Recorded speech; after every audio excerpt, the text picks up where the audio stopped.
News. That's WBAL News. I'm Steve Vermeer reporting at 9:06. Now you're in touch with Ron Smith. Good morning, everyone. I hope that the tease I did with Dave Durian kept some of you listening, okay? Not that you wouldn't ordinarily. I'm not accusing you of anything. But I said we're going to talk about the future of the Ron Smith Show. There are going to be some changes here in that I'm still going to be doing the show, but not all the time. It's going to be, it's undetermined yet. We don't have a schedule. And here's how it all came about, all right? A few weeks ago, I began feeling unwell. And you know, when you feel unwell and it persists, you seek medical help to find out what's going on. One thing led to another and wound up on Thursday with a CAT scan. And Friday morning at 7:30, I got a call from my beloved friend, Dr. Bill Howard, who said to me, the CAT scan shows that you have a tumor on your pancreas. And he arranged for me to have an appointment with Dr. John Cameron at Hopkins that very afternoon. So June and I, Mrs. Reason and I, went to Hopkins. She had stopped by the radiology place to pick up the CD. And Dr. Cameron saw us. And he looked at the pictures and at the technical report from the radiologist. And he said, you have grade 4 pancreatic cancer that's metastasized to your liver, your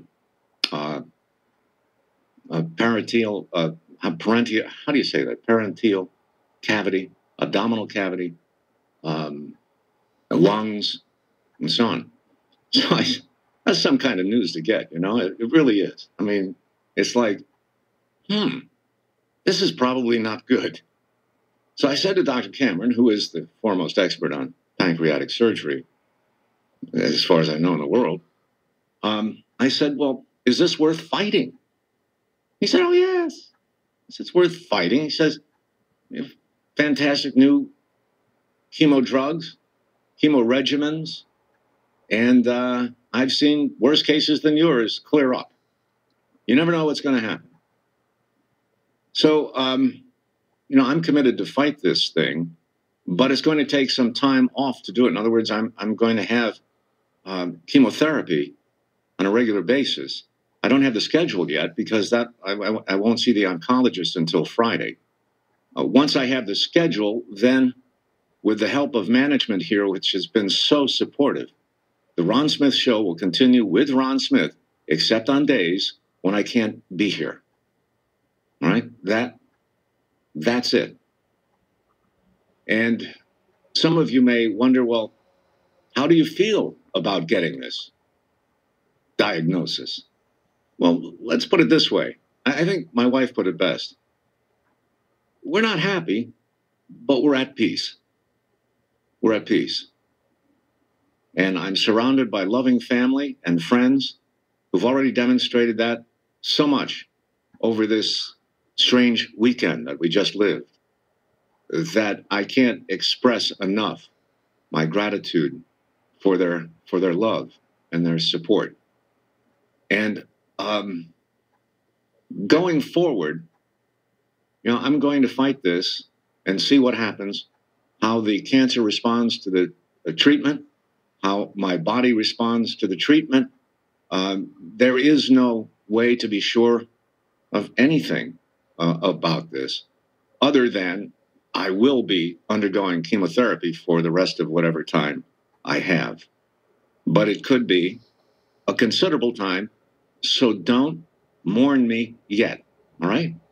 Just don't mourn me. I'm not gone. I'm going to be here on the radio serving your needs and mine. Okay, if you're a loyal Ron Smith listener, you like listening to the show, as many people have told me, because you tell me what's really going on. You tell me the real news. You know, and heck, when we moved from afternoons to mornings, there was a virtual listener uprising. And I could understand that. I felt guilty about it because thousands of listeners had spent, in many cases, more than 20 years listening to me on their afternoon commute. And they're very upset when things change. Because who likes change? And, you know, I love doing what I do. This is the perfect task for me. And as long as I'm healthy enough to do it, as long as I have my mind and my voice, I'll be doing this. Again, thanks to management and its support, the support of Ed Kiernan in particular. I'll be doing this for some time to come, chances are. But there'll be days that I'm not here. So that's the change in the Ron Smith radio program that I wanted to tell you about. And I want to also say, look, I'm okay, right? I'm okay. I'm sitting here. I'm thinking. I'm getting ready to rant when a rant appears. I'm interested in what's going on. I'm interested in interpreting what's going on in ways consistent with my own outlook and insights and instincts. And this is not going to be some kind of pity party. I'm not going to talk about Aunt Gert's tumor for 3 hours. We're going to do a Ron Smith radio show after the stop set that's coming up in just a moment. We are going to do a Ron Smith radio show every day that I'm here. And not only that, folks, it's going to be terrific. We're going to keep. My producer, Chris Sims, is so dedicated to making these the best programs. I think today he failed, but we'll see. But we'll see. All right. And it's just, there's no reason to, I mean, obviously people are going to be upset about this, but just understand that I'm okay. I'm okay. All right. I'm alive. I'm doing this. Nobody knows their future, although I have a clearer idea of mine than most of you would. Right? You always wonder how it's going to end. Well, I pretty much know how it's going to end. It's just not when. All right? So God bless you all. And thank you for listening. And when we come back, it's going to be a Ron Smith show. We're not going to be talking about illnesses or misfortunes or disappointments or mourning anything. Is that a deal? It better be. Get news and WBAL programming updates through Twitter. Follow us at twitter.com/WBAL radio.